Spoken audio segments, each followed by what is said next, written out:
दोस्तों, पूरी दुनिया में रमजान का पाक महीना चल रहा है और इस पाक महीने में जब मुल्क और दुनिया भर के लोगों के अमनो अमान के लिए दुआओं में मुसलमानों के हाथ उठ रहे हैं, तो उसी दौरान मुसलमानों की इबादत में खलल डालने का काम भी देश भर में लगातार जारी है। जहां तरावी की नमाज अदा करने पर विदेशी मुसलमानों के ऊपर गुजरात की यूनिवर्सिटी के अंदर हमला हो जाता है, पथराव किया जाता है। और तो और अगर सड़क पर नमाज अदा की जाती है तो उसको लात मारी जाती है। ये भी देश में तस्वीर जो है लोगों के सामने आई है। और अब ताजा मामला जो है देहरादून से सामने आया है और इस तरीके से हिंदूवादी संगठन ने नमाज को बना दिया है। नमाज पढ़ना सबसे बड़ा अपराध है, इसी तरीके से देखा और दिखाया जाता है। जहां देहरादून में तरावी की नमाज को लेकर के बवाल जो है वो हिंदूवादी संगठन द्वारा खड़ा करने की कोशिश की गई और सवाल ये खड़ा हो जाता है कि क्या एक घर में भी नमाज पढ़ने पर लोगों को दिक्कत होती है? अगर सड़क पर नमाज अदा होती है तब भी दिक्कत होती है। क्या नमाज एक अपराध के तौर पर देखी जा रही है? ये सबसे बड़ा सवाल खड़ा हो जाता है, क्योंकि हम जगह जगह देखते हैं कि कैसे धार्मिक आयोजन दूसरे समुदाय के लोगों द्वारा सड़कों पर होते हैं, तब किसी तरह की कोई रोक टोक जो है वो देखने को नहीं मिलती। पर ताजा मामला देहरादून से सामने आया, जहां रमजान का पाक महीना चल रहा है और इस दौरान देहरादून में भीड़ द्वारा एक घर में नमाज पढ़ने को लेकर हिंदूवादी संगठन द्वारा बवाल खड़ा किया गया, जहां बजरंग दल के कार्यकर्ताओं ने जम करके विरोध किया नमाज पढ़ने वालों का। जहां पुलिस ने अनुमति मांगी तो वे नहीं दिखा पाए। जिस तरह पुलिस ने फटकार लगाई और बिना अनुमति इस तरह के आयोजन पर कार्रवाई की चेतावनी जो है वो भी नमाजियों को दे डाली।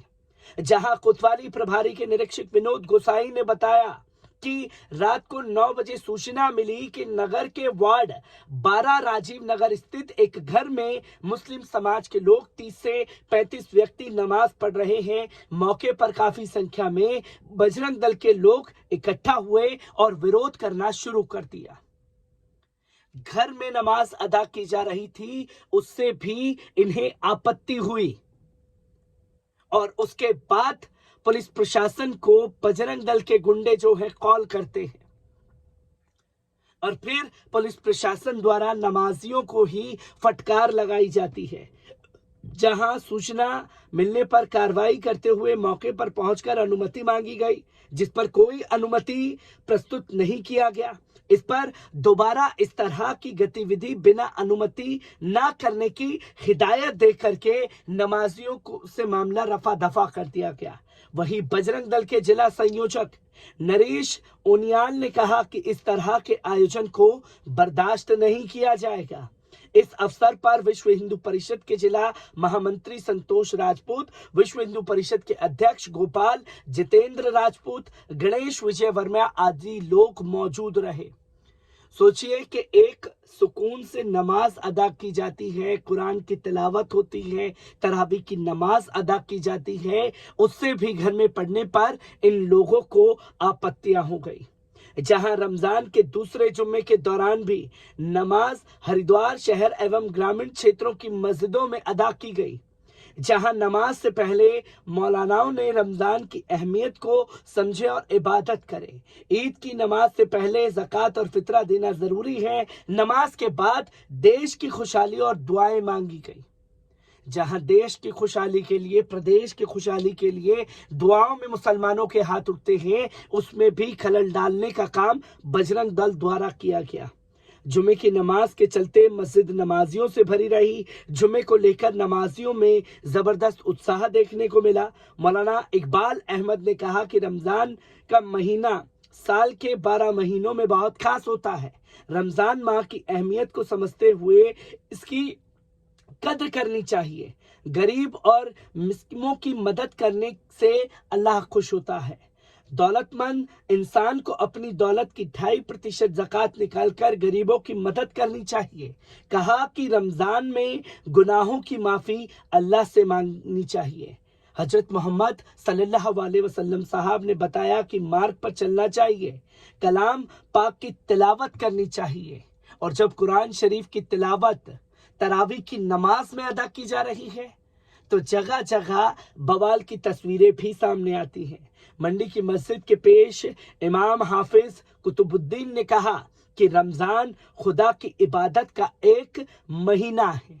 इस पाक माह में अल्लाह की रहमत और बरकतें नाजिल होती हैं। मस्जिद कोट निफ्सी आधो वाली के पेश इमाम कारी अब्दुल लतीफ ने कहा कि रमजान माह अल्लाह का होता है। इस माह में सच्चे दिल से मांगी जाने वाली दुआएं कबूल होती हैं।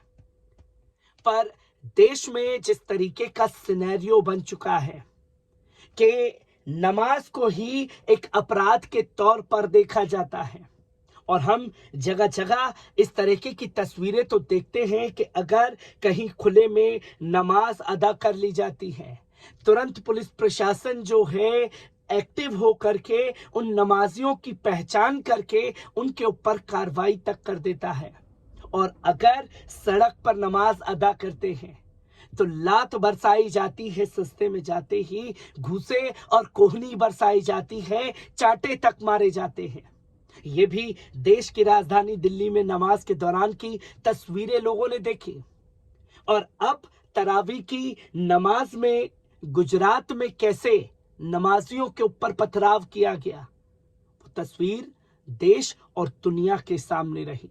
और तस्वीर जो है खासतौर पर सामने आई देहरादून की भी, जहां देहरादून की सरजमी पर घर के अंदर नमाज अदा करने को लेकर के भी बजरंग दल के गुंडों ने बवाल खड़ा कर दिया, और उल्टा बजरंग दल के लोगों को समझाने के बजाय मुसलमानों को ही हिदायत दी गई कि आप बिना परमिशन के इस काम को अपने घर में अंजाम दे रहे थे। तो क्या अब पुलिस प्रशासन, जो घरों में रामायण का पाठ होता है, छोटे छोटे कीर्तन होते हैं, 30-40 लोग इकट्ठा हो जाते हैं, जगह जगह जो है धार्मिक आयोजन घरों के अंदर होते हैं, क्या हर एक चीज के लिए भी अब थाने में जाकर के इजाजत मांगी जाएगी?